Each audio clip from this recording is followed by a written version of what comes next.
Rasa duka cita yang sedalam-dalamnya untuk rakyat Indonesia, khususnya kepada saudara-saudara kita yang terdampak bencana hujan badai siklon tropis yang mengakibatkan longsor dan banjir bandang di Aceh, Sumatera Utara, dan Sumatera Barat. Di tengah musibah ini, saya juga mengingatkan buat teman-teman sekalian bahwa kekuatan terbesar bangsa kita adalah solidaritas.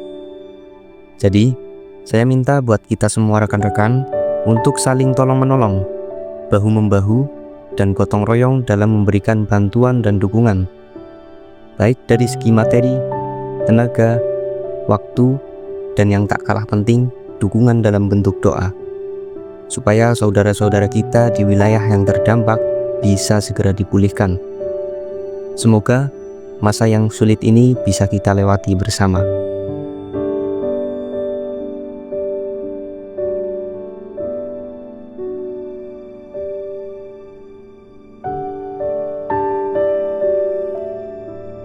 Diperkirakan lebih dari 800 nyawa pergi untuk selamanya. Sekitar 500 orang masih hilang dan ribuan lainnya terpaksa diungsikan. Banyak yang kehilangan keluarganya, rumah-rumah lenyap, dan sekarang ratusan ribu orang mengungsi, menunggu bantuan sambil mendengarkan turunnya hujan lagi. Dengan video ini saya berharap agar kita semua mikir bareng, kenapa bisa sampai segini parahnya? Dan yang paling penting, apa yang bisa kita lakukan sekarang dan nantinya? Saya riset ini dari berbagai data resmi sampai cerita netizen di berbagai sosial media. Dimanapun kalian berada, mari sama-sama peluk mereka lebih erat lagi. Dan kita mulai obrolan ini pelan-pelan.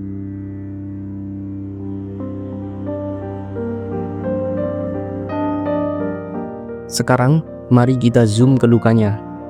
Ini nggak cuma angka, tapi cerita saudara sebangsa setanah air kita. BNPB mencatat ada sekitar 867 jiwa tewas, 521 hilang, dan banyak sekali korban yang mengalami luka akibat musibah ini. Untuk saat ini, BNPB masih terus melakukan pencarian terhadap 521 orang yang dinyatakan hilang. Sementara itu, untuk total pengungsi yang masuk dalam data Pusdalops di tiap provinsi, paling banyak warga mengungsi di Provinsi Aceh. Di Sumatera Utara, pengungsi mencapai 51.000 jiwa, Sumatera Barat 22.000 jiwa, dan Aceh menjadi yang terbanyak, yaitu 775.000 jiwa. Sehingga total pengungsi di 3 provinsi ada sekitar 850.000 jiwa. Jumlah yang sangat besar.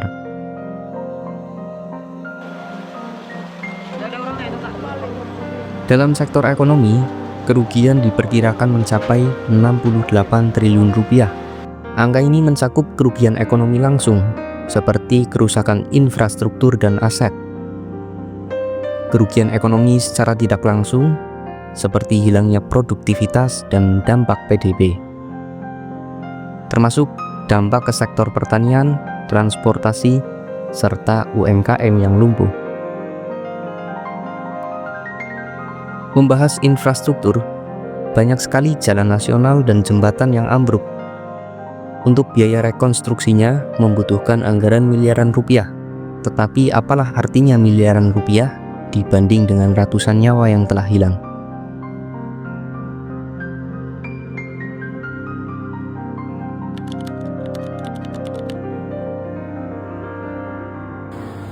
Ini bukanlah suatu kejadian mendadak. Ini merupakan bom waktu yang udah dipasang bertahun-tahun dan akhirnya meledak November lalu. Mundur dulu ke tahun 2000-an, di mana Sumatera punya hutan hulu sungai yang luar biasa. Hutan itu sangatlah gagah layaknya bodyguard alam. Akarnya kuat dan dalam, bisa menyerap air hujan hingga 30-50%. Dan juga selalu menahan erosi. Alhasil, air nggak langsung banjir ke bawah.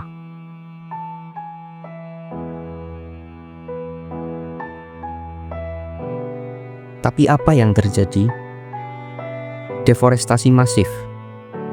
Jutaan hektar hutan dibabat untuk perkebunan sawit, tambang, dan industri ekstraktif lainnya. Pakar UGM bilang, ini merupakan dosa ekologis, akumulasi dari hutan yang hilang dan tanah yang kini tak punya pencengkeram, sehingga lenyaplah fungsi hidrologis. Alhasil, erosi naik 2 kali lipat yang menyebabkan mudahnya terjadi longsor. Beberapa tudingan memang mengarah ke perkebunan sawit, tapi pakar mengatakan tidak sepenuhnya. Yang pasti, semua disebabkan karena kebijakan eksploitasi hutan yang longgar. Itulah yang jadi biang kerok utama. Ditambah lagi faktor perubahan iklim global, di mana terjadi kenaikan suhu, sehingga pola hujan pun menjadi ekstrim. Pada tahun 2020, BMKG mencatat adanya peningkatan siklon tropis di Samudra Hindia. Puncaknya kemarin pada rentan waktu 25 sampai 27 November 2025. Hujan bulanan jatuh dalam 3 hari itu. Badai tropis langka pun ikut bergabung. Radar akhirnya menjadi hitam total. Air limbas deras yang membawa lumpur dan gelondongan kayu ilegal menghantam desa-desa. Ini disebut bencana terbesar kedua setelah tsunami 2004. Intensitasnya mirip, namun penyebabnya berbeda. Bukan karena gelombang laut, tapi banyaknya tangan-tangan nakal yang merusak alam. Pakar UGM kembali mengatakan, cuaca ekstrim cuma pemicu, kerusakan hutanlah yang bikin dahsyat.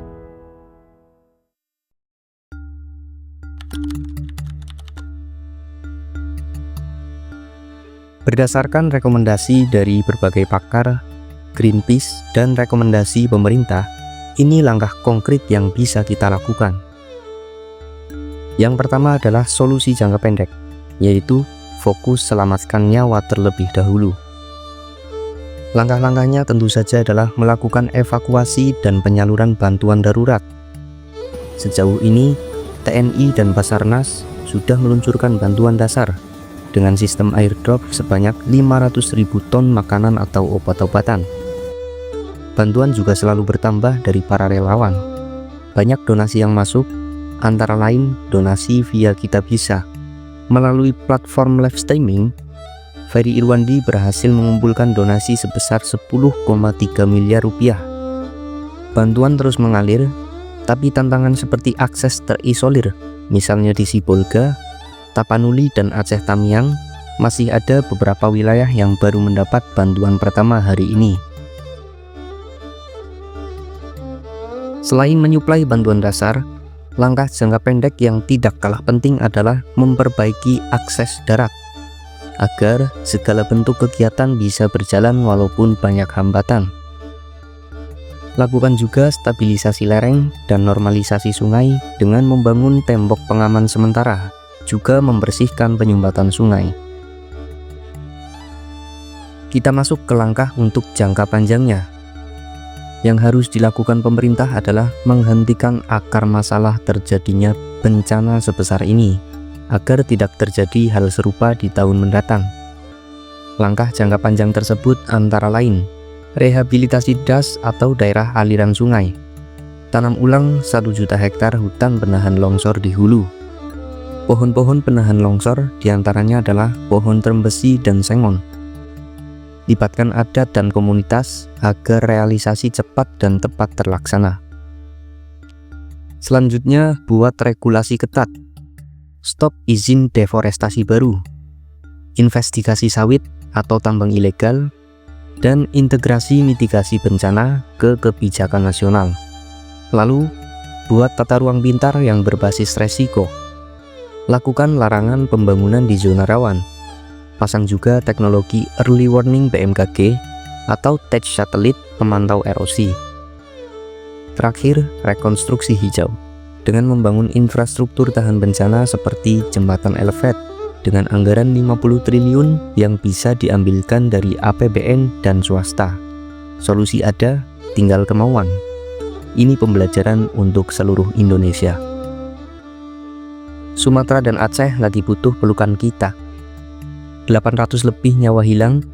Jangan sampai hal ini terulang lagi. Dari deforestasi dekade lalu, cuaca ekstrim memberikan dampak yang membenturkan segala sektor. Tapi ini juga merupakan suatu panggilan buat Indonesia bangkit lebih kuat. Sekali lagi, mari bersama-sama kita peluk mereka, doakan mereka, dan mari berdonasi seberapapun untuk membantu mereka. Ingat, kita satu bangsa, satu tangis, dan satu harapan. Sampai ketemu lagi. Stay strong.